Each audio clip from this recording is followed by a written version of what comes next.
Hi and welcome to this chess video. We are going to review another game from the Tata Steel Masters 4th round.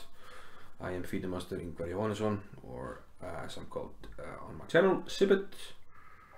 And we're going to have a look at the game between Vidit with white and Foreest with the black pieces. And if we have a quick look at the starting rank, we see that these are the bottom two seeds. Jorden from Foreest is by far the lowest rated player among the Masters, and Vidit, who is close to 2700, is second from bottom, which just shows you how incredibly strong this tournament is. We're going to dive into the game, and this game sort of demonstrates that how small the margins are at times in chess,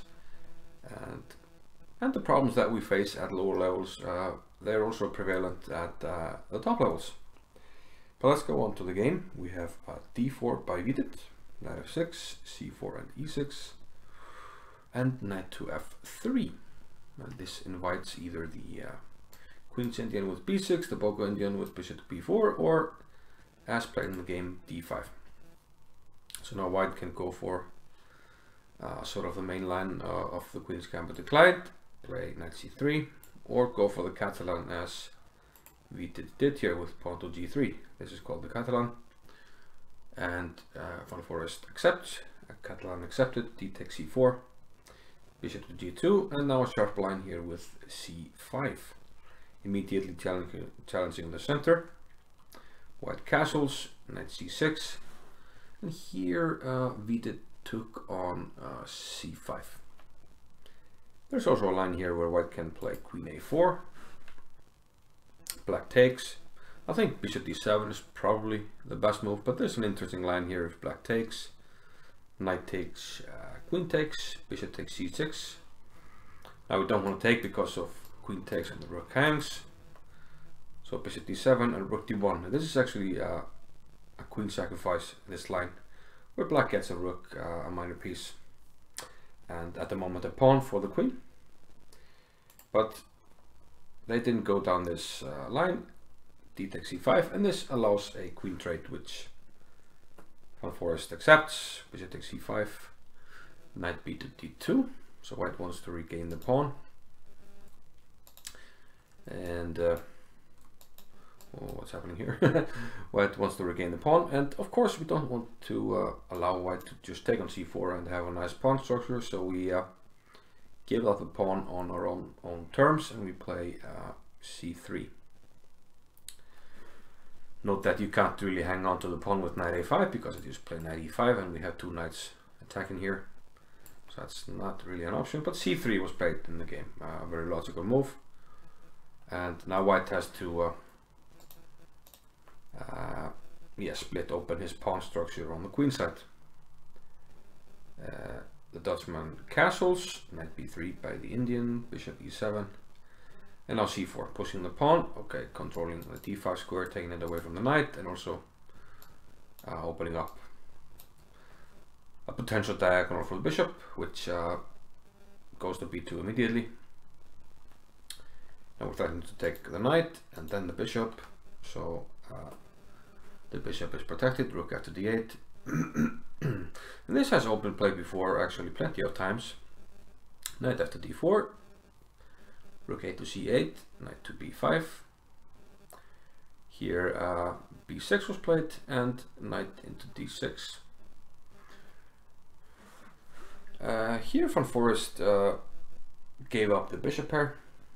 He doesn't have to do that. He could play rook c7, which is more common, but he was playing really fast here, so it seemed like he was really well prepared. He took on d6, played bishop e8, the rook retreated to d3, and now a novelty here. There were some games where black played knight b4, but Foreest plays h6 here. Okay, we did challenges to d file, rook a to d1, and we have trades. And this doesn't look like much. I mean, we have roughly similar pawn structure. Actually, Since white is about to lose his initiative, he has to do something about this pawn, otherwise he risks just being worse. I mean, if it's black to move, maybe I just move the knight, maybe knight e7, put the other knight on c5, and I have a blockade, and then I try to maybe attack the pawn on c4. Actually, it's black to move, so... Oh, but the general gist is that white has to be careful. So maybe he wants to play c5 and get rid of the weakness. But black played knight c5 here, not allowing white to play c5. And perhaps my move that I suggested, knight e7, white can maybe just play bishop a3 and then push c5 and get rid of his weakness and hope to use the bishop pair. So after rook c1, we have knight c5, knight takes, pawn takes, and Vidit brings the king. So a very minor edge for white. I mean, he has the bishop pair, but the position is kind of closed, so it's really difficult to do anything with it. And now rook b8 here. This gives white a slight chance because he can give up the bishop pair here, as he did, and win the pawn on c5. Black played bishop e4, so once white takes on c5, he wants to play rook to b1. Trade the rooks, get an opposite colored bishop ending. Let's have a quick look here. And once white takes the pawn, we're going to take on a2. And we're ready to block this pawn fairly easily on c6. And this should be a draw. There's no real way for white to break through on the king side. And we just have to bring our king to d7. And there's never any danger of the c pawn going anywhere. But it's white to move, and he played f3 here. Note that we can't play here because the rook is protected. So the bishop has to move. It moved to b1. And now we get... okay, we still get the trade on b1, but note the difference. White now takes on a7, rook to b1, takes, and c5. And because of the move f3, we don't have bishop e4 to c6, so we can't block the pawn like in the other variation on c6.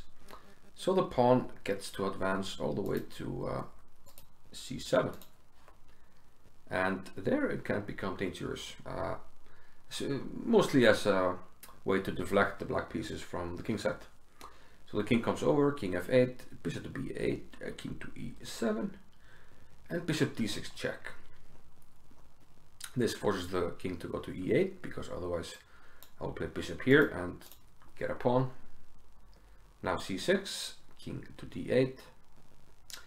And okay, we could play bishop f8 here, but then g6 and we get this pawn. So just a quick look here.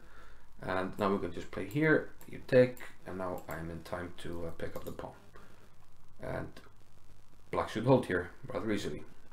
So king f2, trying to keep the black king away. Bishop to c2, h4, and black decides to set up here with h5. I'm not sure if this is a mistake yet, but as the game is played, it does give white a small target, h5. King e3, and here is maybe the key point where black goes wrong. I think he might be able to play f6 here, and the idea is simply to keep the king out of g5. But this variation hinges on black being able to play g5 here, and this endgame being okay. Bishop takes h4 and king takes c6. I suspect this should be an easy draw. Perhaps more easy is to play bishop to d1, and the idea is simply to put pressure on this pawn so the king can't start running. If king to2, the bishop just goes away, so it's hard for the king to make progress. Black actually had a similar idea in the game, but first he wanted to provoke c7, but this turns out to be a mistake because now he's too late. He lost a tempo. Now white plays g4. He wants to take. You can't allow that because I can easily attack this pawn and then this becomes a pass pawn. So g6, but now king f4, and this king is coming. In the game, bishop b5 was played. Bishop d1 is too late now because I just takes, king g5, and I can give up the pawns. King takes, check, king g5, and this pawn is too strong. In the game, bishop b5, king g5, and yeah, similar to in the game, you can't take on e2.